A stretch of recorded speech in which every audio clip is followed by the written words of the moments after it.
Catholics believe that Jesus Christ is really, truly, and substantially present in the Eucharist. There are many stories of miracles throughout church history that seem to confirm this important teaching.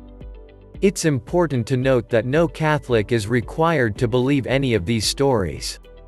Even if they have been investigated and approved by the Church does not give any absolute guarantee to their authenticity. Nor does the Catholic dogma of transubstantiation depend on the authenticity of these stories, it is based on scripture and tradition. Nonetheless, these stories are particularly noteworthy since you can still go see evidence of the miracles today. Before we begin, please hit the subscribe button to follow Daily Rosary Family and hit the bell button to get a notification whenever we upload a new video. 1. Miracle of Lanciano, 8th century. In the 8th century, a priest in Lanciano, Italy was experiencing doubts about the real presence of Jesus in the Eucharist. In the middle of saying Mass, he said the words of consecration, "This is my body, this is my blood," and saw the bread and wine transform into real human flesh and blood. The blood coagulated into 5 globules, later believed to be representative of the 5 wounds of Christ.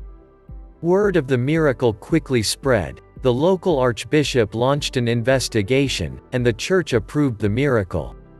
The flesh is still preserved to this day. Professor of anatomy Odoardo Linoli conducted a scientific analysis of the flesh in 1971 and concluded that the flesh was cardiac tissue. The blood appeared to be fresh blood, as opposed to blood that was 1,200 years old, and there was no trace of preservatives. You can visit the miraculous flesh and blood in the Church of San Francesco in Lanciano, Italy. 2. The Corporal of Bolsena, 13th century. A priest who had been experiencing doubts about transubstantiation was celebrating Mass in Orvieto, Italy. Soon after he had consecrated the Eucharist, the host started bleeding onto the corporal, a liturgical cloth, on the altar. The priest, the story goes, ran to the Pope who was visiting the town and confessed his sin of doubt. The corporal remains on display in the Cathedral of Orvieto. Some historians, however, question the veracity of the story, since the first accounts of it don't appear until about 100 years after the miracle supposedly took place. Nonetheless, the corporal remains an object of veneration. 3. The Hosts of Siena, Italy, 18th century. On August 14, 1730, while the Catholics of Siena, Italy were attending a special festival for the eve of the Feast of the Assumption, thieves entered the Church of St. Francis and stole a golden ciborium containing hundreds of consecrated hosts. 2 days later, someone noticed something white protruding from the offering box at another church in Siena.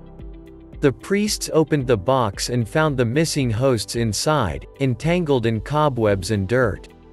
After being cleaned as much as possible, the hosts were placed in a new ciborium and taken back to the Church of St. Francis for prayers of reparation and veneration. Since the hosts were dirty, the priests decided not to consume them but let them simply deteriorate. Over the next few decades, everyone was amazed to see that the hosts did not deteriorate, but actually appeared fresh. The hosts remain in this state today, 285 years later, and can still be seen in the, now, Basilica of St. Francis in Siena, Italy. 4. The Miracle of Churatakenam, India, 21st century.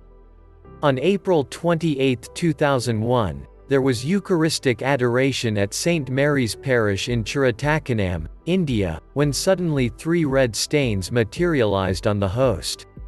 The priest didn't know what to do and placed the host back into the tabernacle.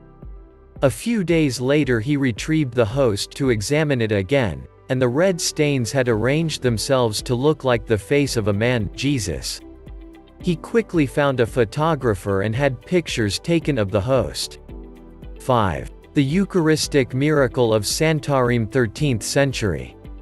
A woman living in Santarim, Portugal in the 13th century was distressed that her husband was unfaithful to her, and she decided to consult a sorceress for help. The sorceress told her the price of her services was a consecrated host. She went to Mass at the Church of Saint Stephen and received the Eucharist on her tongue, removed the Eucharist from her mouth, wrapped it in her veil, and headed to the door of the church. But before she got out, the host began to bleed. When she got home, she put the bloodied host in a trunk. That night, a miraculous light emanated from the trunk. She repented of what she had done and the next morning confessed to her priest. Her priest came and retrieved the host and took it back to the church.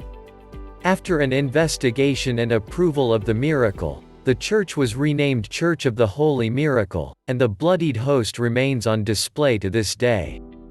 God bless you and thank you for watching. If you are inspired, please like and click the subscribe button for good Catholic videos from Daily Rosary family. Do you want us to pray for you? Click the link in the video description below to submit your prayer requests.